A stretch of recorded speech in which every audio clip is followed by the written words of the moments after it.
I think it's day 802. I need a coffee, I need food this morning. Really tired. Found this lad and dad on TikTok doing miming and dances last night. Really funny. I think it's Zara and something or other. I'll put a link below actually because I thought they were amazing, some of the videos that they've done. Ended up watching them for about an hour last night, which was a bit silly, so I'm absolutely goosed this morning. Just putting the grab now on the digger. Apparently the new one might be coming next Friday. Cracking day for spraying. Got me spray sheets, 85 hectares, but I think there's one field I've already done last week, so nearly 200 acres, and I'll do it in 2 tanks, which is brilliant. So I'm going to fill up now, do the first one, come back, probably be dinner time, do the next one, job done. It's amazing having that spray with a big tank.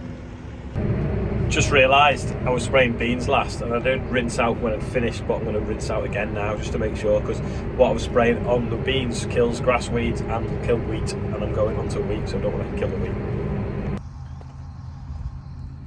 This is the second field of sunflowers. I'm just coming to see if I can see any coming up, because I didn't put a pre-emergence spray on, and I should have done.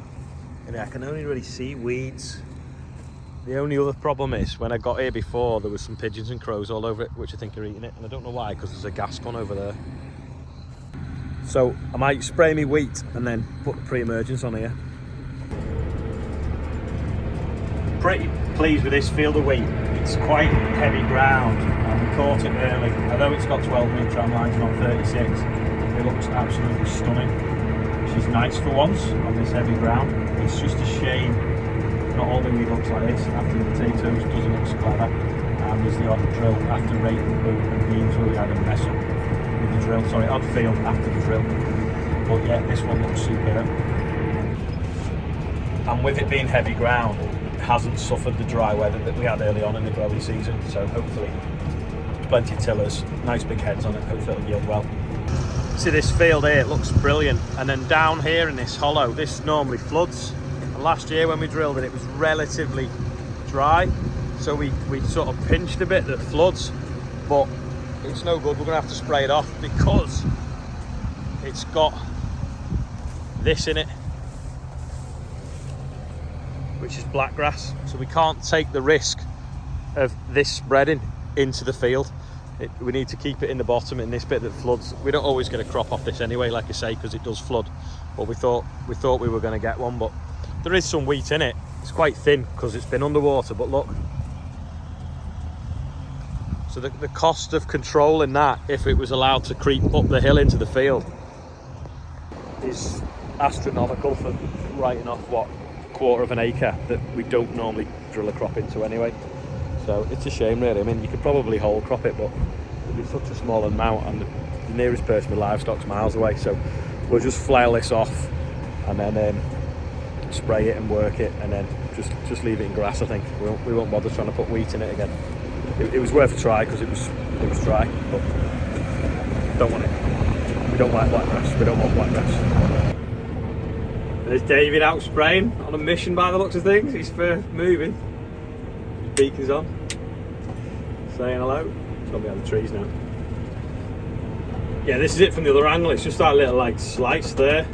So just mow it off. This field here, perfect drill setup till about there, and that's where it wasn't set up properly. Huge difference. Obviously we'll see that on the maps of the combine when we harvest it, but yeah, pleased with the rest of the field. Sam's just lifted the rower upper out. It was over there, so we didn't have to drive on the wheat. So the rake, the single rotor rake, I'd love a 2-rotor rake, because then you just pull a spool valve to fold up rather than have to take these arms off. Anyway, got some new tyres last year, so hopefully it won't need a lot of work to get it right. Guard needs sorting though, guard's broken it again. Got a hay cap there we found in the mud. Someone's driven over it a few times with a good wash. Sam looks hungry, I think it must be dinner time. Another field now, looks like someone's ridden a bike through it and come back that way, which is nice of them. So I know some people get like damage from deer and things like that. Well, we get it from some of the locals. Why is that not turning on? What have I done? Done something wrong. That's what's wrong. Left it still filling. Right, off we go again. See a patch there that we missed some wild oats. Just backed up without coming out the tram line, which is something that normally happens when you back up in a sprayer. Off we go again. There we go. Yeah, there's don't know what's happened here, but for some reason it's been sprayed for wild oats. Whether the GPS has had a glitch, but it's just missed these sort of two intersections there and a bit of a stripe. Ended up with a patch of wild oats.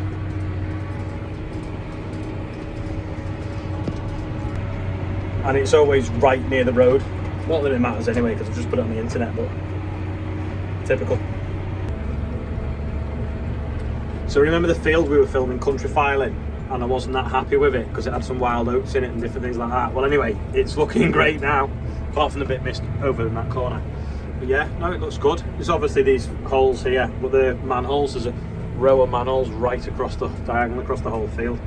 But the rest of it's not looking too bad. You can actually see the spray changing the colour of the corn slightly. This comes out white, but it seems to make it a little bit greener, so you can see where I've been up that line there. Perfect day anyway. The Queen is out watching me do some spraying. Just doing a little bit on this spring wheat because I've got a bit left in the tank. So I'm going to quickly do that. There's we get a selfie with the Queen while she's watching me spray this field of wheat. I'll make you dizzy then. Sounds like the Fent coming back in the yard with its orange stripe, Night Rider stripe. I don't believe this. I thought my water tank was full to there, but it's not. It's full to there. So I've run out of water. I have to wait a little bit to fill up so I can get going. We've got a pump so we can pump some out the pond, top the tank up, and then off we go. Got the Merlot now. Filled up now, but it's all like stuff stuck to the filter that's come out the pond. So I hope it's not mixed with the tank and then been sucked into the sprayer. I'm going to mix with that tank and block my sprayer filters. But I wanted to try and save an hour waiting for that hose pipe filling up. It's now 5 o'clock, got 3.5 hours at least of spraying to do. So could have done without messing around trying to get water. I know I've showed you before, but this was the big wet hole that we drove the 936 through. There's the wheel marks it made when it was sort of this deep in water. Completely dried up now. The barley round it is obviously growing, whereas it used to die because it was wet. It's a bit sparse. It was probably a bit late by the time it was dry enough for us to get on and do it. We didn't want to lose too much moisture, so we used the Claydon drill. The Claydon drill isn't the best drill for drilling spring barley because of the wide row spacings, and it can sort of dry a little bit. But we equally didn't, it was at the time when fuel was going through the roof, fertilizer was going through the roof. We were trying to get stuff in the ground as cheaply as possible. Anyway, that's the drain now. So what we'll do is we'll peel it back to here, and we'll now lay that a bit more accurately with the digger and stone it up, and then hopefully it'll be a drier field going forwards. Anyway, I'll flip the camera and show you the barley. Yeah, this is the barley. It's pretty poor. It was savaged as well by crows, but there's a crop here, and there's more than if we hadn't drained the field. The main thing is it's stabilising the ground as well. A little bit of weed in the bottom as well, which is what I'm spraying off now. Spraying the weeds off now in the spring wheat. This is where the drill sowed nothing by mistake, and over there is where the drill sowed beans by mistake, and the pre-em we ran out in the middle, so it looks weedy. So get all that knocked out, it should look quite tidy. Yeah, this is the beans, so we'll knock them out now. Look at all them hairs there. There's one there, and then there's like 1, 2, 3, 4, 5, 6, maybe 7 all running off. It's now 8:05. Finished spraying the wheat. Just filled up now to the pre-em on the sunflowers that I should have done the other week. Don't forget, pre-em sounds for pre-emergent spray. So in other words, before they come up, some of them, we found one that had come up. Me and the agronomist found one that had come up before. So that will die because the spray will knock it out, because I put a little bit of glyphosate in with it.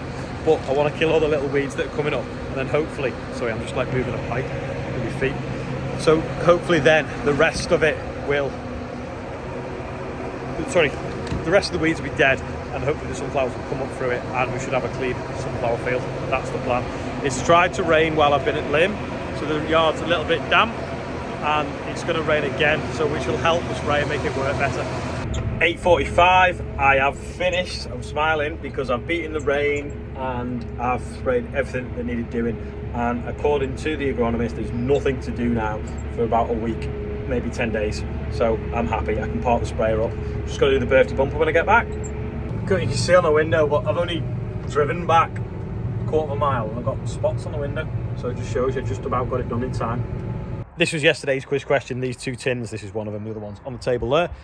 It is in fact, yeah, a tyre repair compound. So you mix the two things together, put it on tyres where they've got gashes or cuts in them, and it repairs them. Dead easy birthday bumper today. Bob is 40, don't know your second name, sorry, and Lorraine Murray. That is the total that it is up to so far. So nearly, we're what, £29 off £3,000 from doing the birthday bumper for the North West Air Ambulance. But even better than that is, don't forget, if you want to do it, scan that code. That takes the link for the birthday bumper. But this code, which I'm going to show you on the top of the screen up here digitally while I'm talking, is the code for the goodie things I've put on eBay, and you will not believe how much money they're up to already. It was a massive amount last night and it's even bigger tonight, so check out, go and have a look at the link below this video to the eBay, and or scan that with your phone.